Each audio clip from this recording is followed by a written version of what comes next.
చిన్న ఇంజెక్షన్ ద్వారా మోకాలు మరియు నడుము నొప్పులకు దీర్ఘకాలిక పరిష్కారం. డాక్టర్ ప్రకాష్ గుడిపూడి. సంప్రదించండి. Allieds pain and pain management centre, Hyderabad. చిన్ని ప్రస్తుతం అంటున్నారు. సార్ నిన్న ఏం జరిగింది తిరువూరులో? అంటే సమన్వయ కమిటీ సమావేశం రసాబసగా మారిన పరిస్థితి, రాష్ట్రం అంతా కూడా తిరువూరులో చూసిన పరిస్థితి. మీ విలేకరులే ఉన్నారు, అక్కడ ఏం జరిగిందో మీకే తెలుసు. మేము వచ్చేపాటికి అక్కడ ఏదో జరిగిపోయింది. సరే, మేము అందరం సభాస్థల దగ్గర ఉన్నాం. మేము మా కార్యకర్తలు 400 నుంచి 500 మంది దాకా అక్కడ ఉండి సభాస్థల దగ్గర ఏర్పాట్లు పరిశీలిస్తున్నాం. ఈ లోపల ఏదో పార్టీ ఆఫీస్లో గొడవ జరిగింది, దత్తు గారిని ఏదో నిర్బంధించారని చెప్పి మాకు ఏదో ఫోన్ వచ్చింది. అప్పటికి మేము వెళ్ళేపాటికి చూస్తే ఆఫీసు చంద్రవందరగా ఉంది. మేము సమన్వయం పాటించి అట్లాగే నుంచుని దత్తు గారిని బయటికి తెచ్చుకున్నాం. అంటే కేసీనేని నాని గారు వచ్చిన సందర్భంలో అక్కడ ఫ్లెక్సీలో మీ ఫోటో పెద్దగా ఉంది, నాని గారి ఫోటో చిన్నగా ఉన్నది కాబట్టి గొడవ వచ్చిందనేది కూడా వార్త చక్కెర కొడుతున్న పరిస్థితి. ఏమంటే ప్రోటోకాల్ ఉందా లేదా? ఇప్పుడు అక్కడ చూస్తే మీరు అచ్చెన్నాయుడు గారు చిన్నగా ఉంటుంది, లోకేష్ గారు చిన్నగా ఉంది, చంద్రబాబు నాయుడు గారు చిన్నగా ఉంది.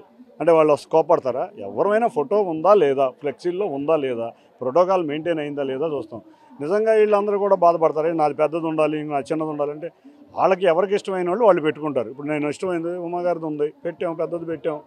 లేదు, ఇక్కడ ఎవరైతే పని చేస్తున్నారు, ఇప్పుడు నాది ఇది ఫౌండేషన్లో నా ఫోటో పెట్టుకుంటున్నాం. అదే కానీ పార్టీ అక్కడ ఎవరిష్టం వాళ్ళ ఇష్టం. కానీ ఫోటోలో ప్రోటోకాల్ ఉందా లేదా అనే చూస్తాం.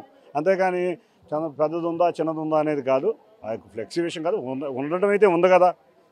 నిన్నటిదాకా మీ మీడియా వారు ఫ్లెక్సీలో ఫోటో లేదన్నారు, కానీ ఫోటో అయితే ఉంది. అది ఫోటో గొడవ కాదు, అదొక దౌర్భాగ్య సంఘటన. ఇటువంటి పునరావృతం కాకూడదని కోరుకుంటున్నాను. అంటే మీకు సంబంధం లేదు అసలు పార్టీతో, ఏ క్యాడర్గా మీకు బాధ్యతలు లేవనేది కూడా నాని నిన్న సాయంత్రం మీడియాతో మాట్లాడిన పరిస్థితి. అసలు ఏ బాధ్యతలు ఉన్నాయంటూ ఇక్కడికి వచ్చారనేది కూడా డైరెక్ట్గా మిమ్మల్ని ప్రశ్నించారు.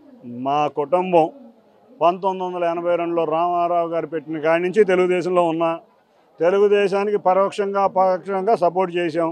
నాకు బాధ్యత లేదంటానికి ఎవరు? నేను తెలుగుదేశం కార్యకర్తని, నేను ఎక్కడికన్నా వెళ్ళొచ్చు. నేను చంద్రబాబు నాయుడు గారు సభ ఉంది కాబట్టి ఎక్కడికైనా వెళ్ళొచ్చు, వెళ్తాం, సభను విజయవంతం చేసుకుంటాం, వస్తాం. కాబట్టి చంద్రబాబు నాయుడు గారే వద్దంటారు, కార్యకర్తలు ఎక్కడికైనా వెళ్తా అంటే చంద్రబాబు నాయుడు గారు వద్దంటారా? ఈ మధ్యలో ఉండే నాయకులు చేసే పనులకి మేము బాధ్యులం కాదు. కేసీఆర్ నాని చాలా సూటిగా చెప్పారు, నాలో రాక్షసుని నిద్ర లేపొద్దు, ఖచ్చితంగా ఒక యాంగిల్ మాత్రం ఇప్పుడు చూశారు అనేది కూడా ఆయన డైరెక్ట్గా అంటున్నారు. ఎందుకు నిద్ర లేకపోవాలి? ఏం అన్యాయం జరిగింది? మీరు 2 సార్లు ఎంపీ.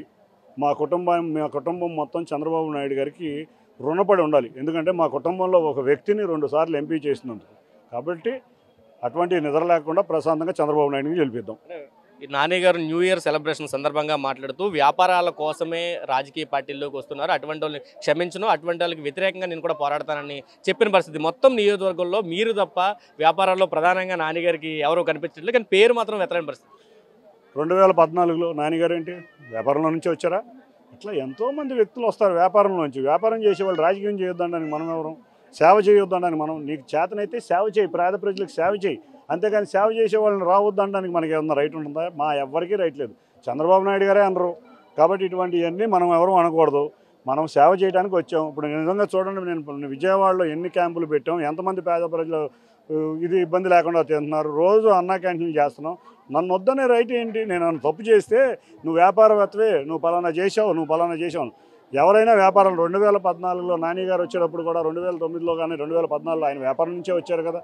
మరి అప్పుడు వ్యాపారం చేసేవాళ్ళు పనికొచ్చినప్పుడు ఇప్పుడు వ్యాపారం చేసేవాళ్ళు పనికిరారా? వ్యాపారవేత్తలు చేయకూడదని ఏమన్నా ఉందా? మాలాంటి వ్యాపారవేత్తలు బాగా వస్తే ఇంకా పేద ప్రజలకు సేవ చేసుకునే అదృష్టం మాకు తగులుతుంది అనేది నా యొక్క అభిప్రాయం. ఈ అన్నింటికి 7వ తారీఖు ఏమైనా ఫుల్ స్టాప్ పడే అవకాశం ఏమైనా ఉంది? ఎందుకంటే ప్రతి సందర్భంలో నియోజకవర్గ సమావేశం అంటేనే కొంచెం రసాబసగా మారుతున్న పరిస్థితి. బెంచ్ సర్కిల్లో చూసాం, ఎస్సీ సమావేశంలో కానీ, మైనార్టీ సమావేశంలో కానీ, ఈరోజు తిరువూరులో కూడా ఎన్ని చిన్న మాది మీరు చూశారు. యోగాళం పాదయాత్ర విజయవాడలో ప్రవేశించింది. ఎంత అద్భుతంగా జరిగిందండి. ఏమైనా గొడవ జరిగిందా? చాలా అద్భుతంగా నాయకులు కార్యకర్తలు కష్టపడి లోకేష్ గారికి రాష్ట్రం మొత్తం మీద స్టార్ట్ అయిన కాడి నుంచి చివరి దాకా ఎక్కడే జరగని విధంగా మేము విజయవాడలో చూపించాం. 14 గంటలు పాదయాత్ర చేయించాం. ఎక్కడన్నా జరిగిందా మీరు చూస్తే? అటువంటి ఘనత విజయవాడది. ఏ గొడవ జరగకుండా వెళ్ళదు. ఎవరో కొంతమంది చిల్లర వ్యక్తులు చేసే గొడవలు మేము పట్టించుకోం. మా పార్టీ క్రమశిక్షణ గల పార్టీ గట్టిగా ఉంటుంది. ఇది చెప్తున్నారు. పూర్తిగా క్రమశిక్షణ అయితే పార్టీ వీడదు. అది నిన్న జరిగిన ఘటన అయితే దురదృష్టకరమైన ఘటన అని చెప్పి చెప్తున్న పరిస్థితి. ఇది నాని వర్సెస్ చిన్నీల మధ్య మాత్రం వారైతే కొనసాగుతున్న పరిస్థితి అయితే కనిపిస్తుంది. అయితే ఎంపీ సీటు తెచ్చిన తంటగానే తెలుగు తమ్ముళ్ళు చూస్తున్నారు. నిన్న తిరువురులో జరిగిన ఘటనలో కూడా కొంతమందిని అక్కడ అరెస్ట్ చేసిన పరిస్థితి అయితే కనిపిస్తుంది. అయితే ఈ అన్నింటిని కూడా అధిష్టానం దృష్టికి తీసుకెళ్లామని చిన్ని చెప్తున్న పరిస్థితి ఉంది. కెమెరా పర్సన్ నానితో కలిసి సురేంద్ర, RTV విజయవాడ నుంచి. మరిన్ని వీడియోస్ కోసం ఛానల్ ని సబ్స్క్రైబ్ చేయండి, లేటెస్ట్ అప్డేట్స్ కోసం వాట్సాప్ ఛానల్ ని ఫాలో చేయండి అండ్ లింక్ డిస్క్రిప్షన్ లో ఉంది.